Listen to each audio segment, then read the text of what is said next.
Morning friends, welcome back to my channel. আশা করি সবাই খুব ভালো আছো, সুস্থ আছো, আর আমরাও খুব ভালো আছি। আজকে হচ্ছে 25 ডিসেম্বর, 25শে বৈশাখ বলতে যাচ্ছিলাম, কি অবস্থা আমার।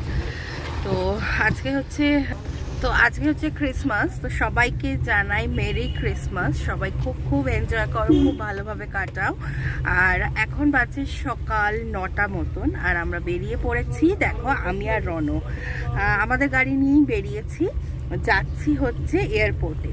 তো এয়ারপোর্টে যাচ্ছি, ওখান থেকে আগে অভিজিৎকে পিক আপ করে তারপর আমরা যাব হচ্ছে, আজকে একটা প্ল্যান আছে, সেটা হলো প্রসেনজিৎ দাদের বাড়িতে। আজকে আমাদের প্রসেনজিৎ দাদের বাড়িতে ওই ছোট্ট খাট্ট মতন একটা পিকনিক মতন প্ল্যান করা হয়েছে। তো সেই কারণে বেরিয়ে পড়েছি আমরা সকালবেলাতেই। আর অভিজিতের অ্যাকচুয়ালি আসার কথা ছিল আগের, আমি কালকে লাইভ করেছিলাম, তো লাইভে আমি বলছিলামই, তো তাও তোমাদেরকে যারা ব্লগ দেখবে তাদেরকে বলে দিই, ওর অ্যাকচুয়ালি আসার কথা ছিল ফ্রাইডেতে ও আসতে পারেনি। সেই কারণের জন্য দাদা এইদিকে ফ্রাইডেতে আসতে পারেনি, তো সেই কারণে আর কি, মানে ওর কিছু কাজ পড়ে গেছিলো, সেই কারণে কালকেও আসার কথা ছিল। দিয়ে কালকের ফ্লাইটের ফেয়ারটা অনেক বেশি দেখাচ্ছিল রাত্রিরে, তো সেই জন্য বললো ঠিক আছে, অসুবিধা নেই, একদম আর্লি মর্নিং একটা ফ্লাইট আছে, আর্লি মর্নিং মানে 7:30টায় ফ্লাইটটা। বাট ওকে বাড়ি থেকে বেরোতে হয়েছে অনেকটাই ভোরে, প্রায় 4টে নাগাদ বেরিয়েছে। আর ওখানে তো যা ফগ, যা অবস্থা, বৃষ্টি হচ্ছে, তার মধ্যে কন্ডিশন খুব খারাপ। দিল্লি, ও তো গুরগাঁওতে। তো যাই হোক, ওখানকার অবস্থা খুবই খারাপ, ওখানে প্রচণ্ড বৃষ্টি হচ্ছে, এসব ঝামেলা হচ্ছে। তো যাই হোক, চলো এখন যাই, আগে ওকে পিক আপ করে তারপর ড্রাইভার দাদাকে ছেড়ে দেবো, দিয়ে ও চালিয়ে নিয়ে যাবে হচ্ছে ওদের বাড়িতে। তো চলো সাথে থাকো আর দেখতে থাকো আমার ব্লগটা, আশা করি তোমাদের ভালো লাগবে। অনেক দিন পর আবার এসেছি ব্লগ শেয়ার করতে তোমাদের সাথে, আমার ডেইলি লাইফস্টাইল বলা চলে না, এটাকে স্পেশাল লাইফস্টাইল বলা চলে। যেদিন স্পেশাল হচ্ছে সেদিন তোমাদের সাথে শেয়ার করছি। তো যাই হোক, চলো সাথে থাকো, আগে পৌঁছাই, তারপর আবার তোমাদের সাথে দেখা করাচ্ছি অভিজিতের সাথে। তো আমরা এসে গেছি এয়ারপোর্টে, দেখতেই পাচ্ছ। এবার আমি জানি না কোন গেট দিয়ে বেরোবে, ও ল্যান্ড করেছে জাস্ট, তো কোন গেট দিয়ে বেরোবে এখনো জানি না। তো আমি এই 3A3Bর সামনে দাঁড়িয়ে আছি, এইখানটাতেই এর আগের বার নেমেছিল। তো দেখা যাক কোথায় নামে, সেরকম হলে এগিয়ে বা পিছিয়ে যাওয়া যাবে, অসুবিধা নেই। তো তাড়াতাড়ি পৌঁছে গেছি, আর ওর ফ্লাইটটা 10:45টায় ল্যান্ড করার কথা ছিল, বাট আগেই ল্যান্ড হয়ে গেছে। যাই হোক, চলো আসুক আগে, তারপর তোমাদেরকে দেখাচ্ছি। তো দেখো, এখনও আসেনি, নেমে তো গেছে অনেকক্ষণ আগেই, বাট ওই ব্যাগেজ নিয়ে আসছে, সেটাই ওয়েট করছি কখন আসবে।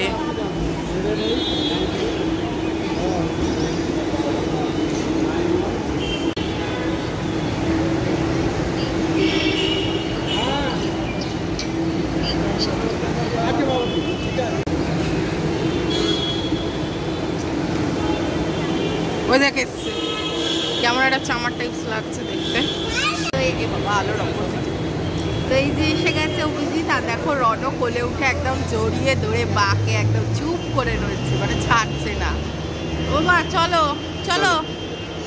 তো এসে গেছে, এবার যাই আমরা, গিয়ে এবার যাবো হচ্ছে প্রসেনজিৎ দাদাদের বাড়িতে। চলো সাথে থাকো। তো আমরা বসে পড়েছি গাড়িতে আর যাচ্ছি এখন। দেখো কি বাজে চুল কেটেছে, এই যে দিল্লি থেকে আসার পরেই কাজে লাগিয়ে দিয়েছে। হ্যাঁ, সেই দিল্লি না অফিস, দিল্লি মানে অফিস। আমি এদিকটা সরে সব দেখতে পাচ্ছি না। তো যাই হোক, তো চলো এবার যাচ্ছি হচ্ছে, বললামই তোমাদেরকে যেরকম, যে ওদের বাড়ি যাচ্ছি। তা আমি ওকে বললাম যে দাঁড়াও একটু, কোথাও একটু দাঁড়িয়ে চা খাবো, চা খেতে খুব ইচ্ছা করছে। আর সত্যি কথা বলতে আমার প্রচণ্ড খিদে পেয়েছে, মানে প্রচণ্ড খিদে পেয়েছে। তো দেখি এক্সপ্রেসওয়ে হয়ে যাবে তো? এক্সপ্রেসওয়ে কেন যাবো, আমরা তো উপর থেকে সাইড ডান দিকে বেরিয়ে যাবো, কোনো এক্সপ্রেসওয়ে টাচই হবে না। ঠিক আছে, সে যেখানেই হোক। তো চলো যাই, দেখি চায়ের দোকানে তো দাঁড়াবোই। খাবার দাবার রেডি করছে। তো খেতে এসেছি চা বিস্কুট, খুব খিদে পেয়েছে। কালকে রাত্রিরে আসলে মুড়ি খেয়েছিলাম, সেই জন্য খিদে পেয়ে গেছে তাড়াতাড়ি।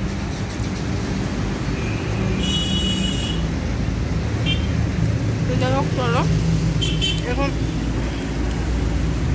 রাস্তার উপরেই দাঁড়িয়েছি একদম, খাচ্ছি। ওরা ফোন করতে পারবার কোথায় আছি কোথায় আছি, আসছি দাঁড়াও, খেয়ে নিয়ে যাবো। বেশিক্ষণ না, এখান থেকে 10 মিনিট ওদের বাড়ি দেখাচ্ছে, এক্ষুনি পৌঁছে যাবো। তো এসে গেছি আমরা ওদের বাড়িতে, আর এই যে বসে আছি, এই যে ডোডো, আর ওরা একটু নিচে গেছে, মানে এসে কথাবার্তা হয়ে গেছে, হয়ে গিয়ে মানে দেখা মানে ঢুকে আর কি কথাবার্তা বলে ওরা একটু নিচে গেল। নিচে অ্যাকচুয়ালি ওদের রান্নাঘরটা, তো সেই জন্য আমরা উপরে বসে আছি। ওরা কিছু খাবার দাবার অ্যারেঞ্জমেন্ট করতে গেছে, মানে করাই আছে, তো সেইগুলোকে রেডি করতে গেছে। তো বললো একটু বসো, আসছি। আর অভিজিৎ এসে বাথরুমে ঢুকেছে, আমি এখন এইটা ছাড়বো, জ্যাকেটটা ছেড়ে আপাতত এই ড্রেসটা পরেই থাকবো, পরে তারপর চেঞ্জ করব। তো চলো আগে ওরা আসুক, তারপর তোমাদের সাথে দেখা করাচ্ছি। আর ওদেরকে একটা গিফট দিয়েছি ছোট্ট, সেটাও তোমাদের সাথে শেয়ার করা হয়নি, সেটাও তোমাদের সাথে শেয়ার করব। তো চলো সাথে থাকো, আগে ওরা আসুক নিচ থেকে, তারপর তোমাদের সাথে আবার কথা বলছি। তো দেখো ইতিকা কিন্তু আমাদের জন্য খাবার দাবার দারুণ অ্যারেঞ্জমেন্ট করেছে। সকালবেলায় করেছে ডাল পুরি আর ঘুগনি। কি গো কি এই সাবাস, কি অবস্থা, দিয়ে দাও আস্তে আস্তে। আর ওইদিকে চলছে রান্না বান্না, চলো তোমাদেরকে একবার দেখিয়ে দিই।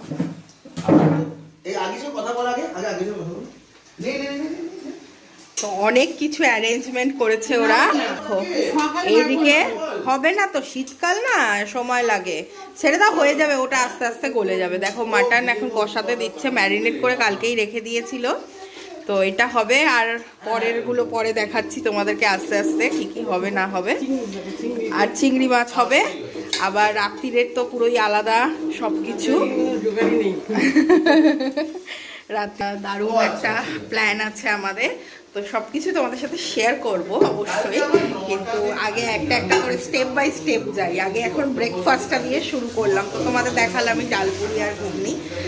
দেখে ঘুগনিটা তো দেখে আমার দারুণ লাগছে, দারুণ রান্না। আর দিদিরা কিন্তু দারুণ রান্না করে, এটা কিন্তু সত্যি কথাই, খুব ভালো রান্না করে। তো চলো আগে খেয়ে দিয়ে নিই, তারপর পরে আবার দেখাচ্ছি।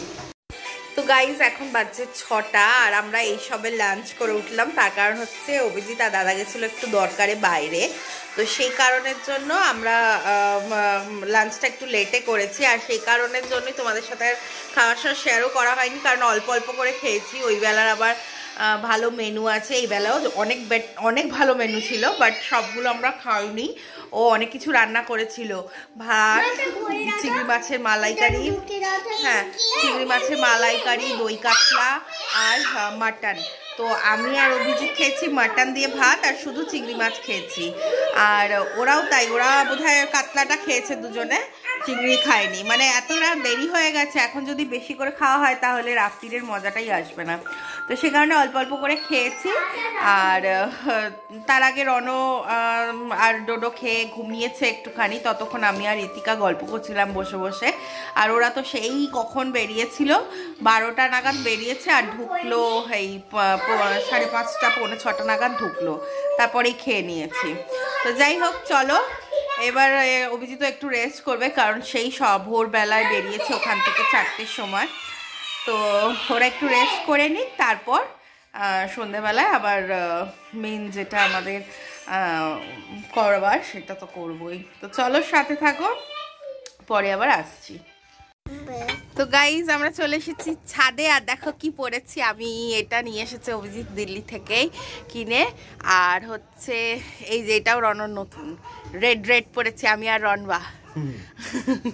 তো হ্যালো, আর আমরা দেখো ছাদে চলে এসেছি, আর দেখো কি হচ্ছে স্পেশাল। এই দেখো তৈরি, এখন সবে স্টার্ট হলো আমাদের, এখন বাজে 9:30 মতন। আর এই যে দাদা তৈরি করছে হচ্ছে এখানে, এই যে বারবিকিউ হচ্ছে আমাদের এখন।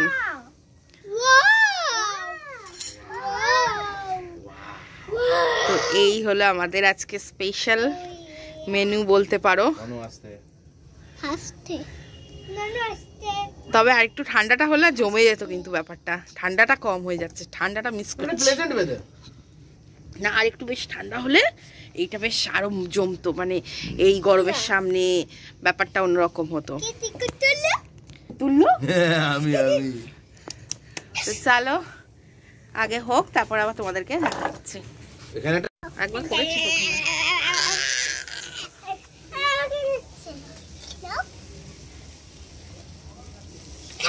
দেখতে ভালোই লাগছে বলো। হ্যাঁ, খেতেও ভালোই লাগবে। জায়গা নেই পেটে। এই তো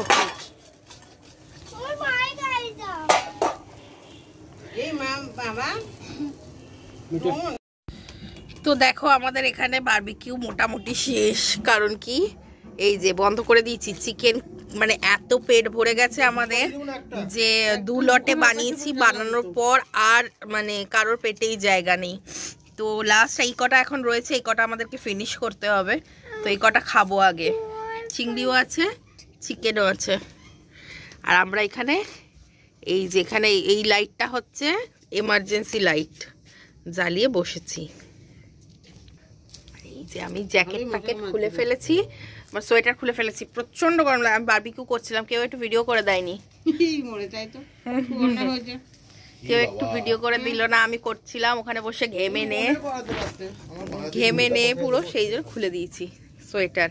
প্রচন্ড গরম, এখনো দেখো ঘেমেই রয়েছে। তো যাই হোক, চলো খাই। মশা, তার মধ্যে বাচ্চাগুলোর যা উৎপাত। খাচ্ছি তো, খেয়েছি তো। চলো, এই যে না শুয়ে পড়েছি, টিকা শুয়ে রয়েছে। আসলে ডোডোকে নিয়ে শুয়ে আছে, শুয়ে থাকলে একটু শান্ত থাকছে। শান্ত না, ও এনার্জি নিচ্ছে না একটু করে শুয়ে শুয়ে। এই দেখো মশা, কি বাপরে বাপ, দেখেছো দাদা অন্ধকার করে দিয়েছে।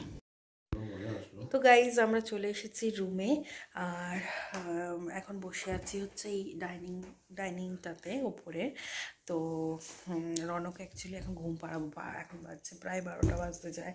তো এখন ঘুম পাড়াবো, সেই কারণের জন্য নিচে চলে এসেছি। ডোডো অলরেডি ঘুমিয়েই পড়েছে বলতে পারো। তো প্রচণ্ড মশা ছাড়ে, আর সব কিছুই একদম নিয়ে চলেই আসা হচ্ছে নিচে, কারণ ওদেরকে ঘুম পাড়িয়ে আমরা এখানে বসে বসে একটু আড্ডা মারবো, গল্প করব। খাওয়া দাওয়া তো ডান, বিকজ যা বেলা করে আমরা খেয়েছি, প্লাস কাবাব খেয়েছি, এত খেয়ে দিয়ে পেট পুরো একদম টাইট। এবার আমরা বসে বসে শুধু আড্ডা মারবো আর গল্প করবো, ব্যাস, তাহলেই ভালো মজা হবে আর কি। তারপর লাস্টে আছে আইসক্রিম ডেজার্টে, সেটাও খাবো। তো যাই হোক, চলো আজকের ভিডিওটা আমি এখানেই শেষ করছি। আর সকাল থেকে বেশ ভালোই কাটলো ওদের বাড়িতে এসে। কালকে আমরা চলে যাব, কালকের ব্লগও তোমাদের সাথে অবশ্যই শেয়ার করব। তো চলো আজকের ভিডিওটা তাহলে আমি এখানেই শেষ করছি। সবাই খুব ভালো থেকো, সুস্থ থেকো। আর আমার ভিডিওটা যদি তোমাদের ভালো লাগে তাহলে একটা লাইক করে দিও, আর আমার চ্যানেলটাকে সাবস্ক্রাইব করে পাশে থেকো। আর সবাইকে আমাদের পরিবারের তরফ থেকে আবারও বলছি মেরি ক্রিসমাস। সবাই খুব খুব খুব এনজয় করো। 31st আসছে, 1 জানুয়ারি আসছে, নতুন বছরের খুব ভালো করে ওয়েলকাম করো সবাই। যদিও আমি এখনও তো ব্লগ কন্টিনিউ করবই, তো তাও তোমাদেরকে বলছি যেহেতু আজকে একটা স্পেশাল ডে। তো চলো কালকে আবার দেখা হচ্ছে নতুন একটি ব্লগ নিয়ে। Tata, good night.